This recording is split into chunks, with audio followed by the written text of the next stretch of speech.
Hello po. Likes ko lang po itong aming puno dito sa labas ng bahay ni Lola. So, ayan po siya. Ang tawag daw po dyan is tibig. Ayan.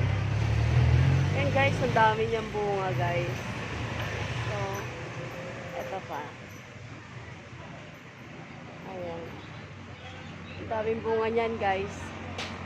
So, actually, nakikita ko sa ibang vloggers, sinasabi nila is, kinakain daw po yan.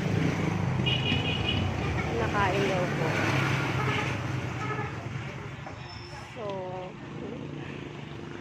kaso wala pa siyang hinog guys, kaya hindi po natin siya ma-fruit kung totoo. Ayan. So, ayan siya guys. So nakatira dito.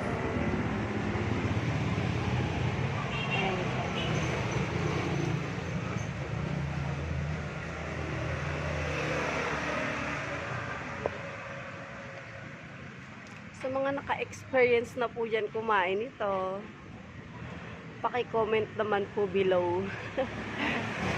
Ayan po.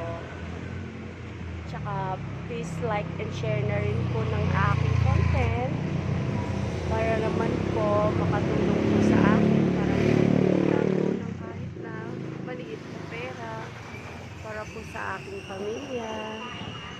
Maraming salamat guys. Hanggang dito na lang.